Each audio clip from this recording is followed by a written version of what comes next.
وہ ساری ساری رات قرآن پڑھا کرتے تھے، اور بدقسمت قوم، تمہیں صبح اٹھ کر قرآن کا سپارہ پڑھنے کی توفیق نہیں ہے۔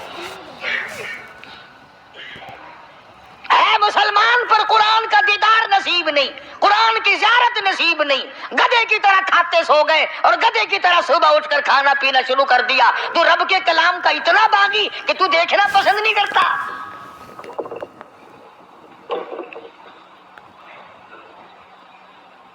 اور دنیا کی چیز اگر گھر میں نہ ہو، ٹھنڈے ٹھنڈے سانس مارتے ہیں عورتیں بھی، ہاں جی اپنی زمین کوئی نہیں نا، اپنی ہاں جی مکان اچھا اپنے پاس کوئی نہیں، فلاں چیز اپنے پاس کوئی نہیں۔ کبھی کسی نے ٹھنڈا سانس مارا کہ ہم 10 آدمی ہیں گھر کے، ایک آدمی بھی قرآن پڑھنے والا نہیں، ہم سارے کے سارے پتہ نہیں کیسے اکٹھے ہو رہے ہیں۔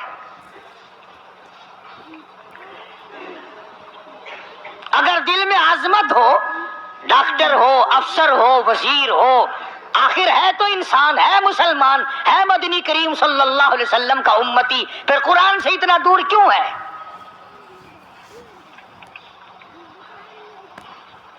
تو اللہ پاک جل شانہ نے فرمایا میرے بندے ہر حال میں ڈر، ہاں تیری ساری چلاکیوں کو میں جانتا ہوں، تیری ساری ہوشیاریوں کو میں اچھی طرح جانتا ہوں۔ فرمایا وہ دن دور نہیں، آیا وقت قیامت کا، آیا، کوئی کسی کے کام نہیں آئے گا۔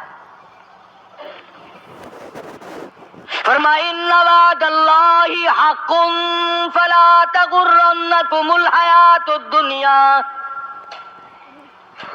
دنیا نے پھنسا لیا، چہل پہل میں پھنس گئے، اس کے رنگ روغن میں لگ گئے، اس کی زیب و زینت میں لگ گئے، رات اسی کی سوچ ہے، دن میں اسی کا فکر ہے، اور مرنے کا کسی کو بھی فکر نہیں۔ قرآن کریم کے آخری سورت کا آخری یہ لقمان کے آخری آیتوں میں عجیب مضمون رکھا ہے۔ فرمایا ان اللہ عندہ علم الساعۃ وینزل الغیث۔ قیامت کا ٹھیک وقت اللہ کے سوا کوئی نہیں جانتا۔ کسے معلوم ہے ابھی اگلے منٹ میں کیا ہو جائے گا، سیکنڈ میں کیا ہو جائے گا؟ اچھا ایک بات میرے ذہن میں آئی، یہ بڑے بڑے لوگ آپ کو ملیں گے دیہاتوں میں بھی، بازاروں میں بھی، شہروں میں بھی، فلانا بزرگ غیب کی باتیں بتایا کرتا تھا، فلانا ولی یوں بتایا کرتا تھا۔ کبھی یہ بھی تو پوچھنا کہ اس ولی نے کبھی یہ بھی بتایا کہ میں مروں گا کب، کس دن مروں گا؟ جب اپنی موت کا پتہ نہیں تو اور کسی چیز کا کیا پتہ ہے؟ صرف اٹکل بچوں تیر لگانے والی بات ہے۔ ابھی چند مہینے ہوئے یہاں میرے پاس چند نوجوان آئے ملتان شہر سے اور کہنے لگے کہ 25,000 کی چوری ہو گئی ہے، بتا کدھر کون لے گیا، کدھر لے گیا۔ میرے پاس آئے یہاں، میں نے کہا بتا دوں گا پر آدھے لوں گا۔ کہنے لگا نہیں نہیں دیکھنا جی اتنا تو نہ کرو۔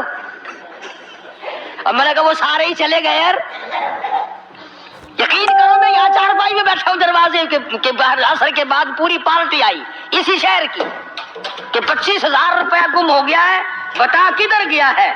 سب لوگ کہتے ہیں قاری حنیف بتاتا ہے، سنو قاری حنیف بتاتا ہے، یقین کرا دوں گا میں۔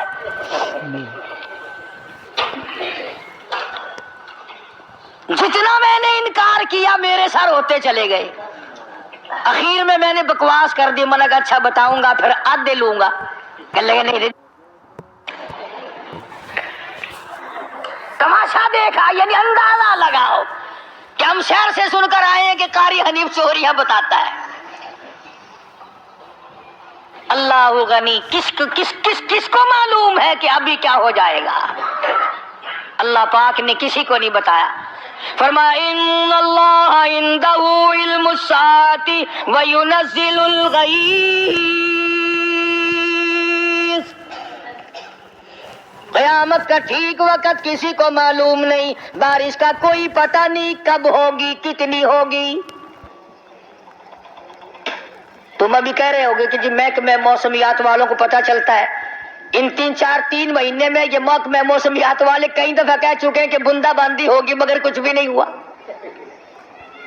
بلکہ جتنے یہ زیادہ بتلاوے نا اتنے ہی موسم خراب ہوتا چلا جاوے۔ پچھلے سال انہوں نے روئی کی گانٹھوں کی گنتی بتائی، کہ اتنی کپاس پیدا ہوگی ملک میں، اتنی روئی کی گانٹھ بنیں گی، اتنی باہر بھیجیں گے اور اتنی اپنے گھر رکھیں گے۔ ذرا پوچھو تو صحیح ذمہ داروں سے سر کھجاتے پھرے کہ کھاد کے پیسے بھی واپس نہیں ہوئے۔ بھلے کسی کو کیا پتا کہ ابھی کیا تھا اور ابھی کیا ہو جائے گا، کل کیا ہو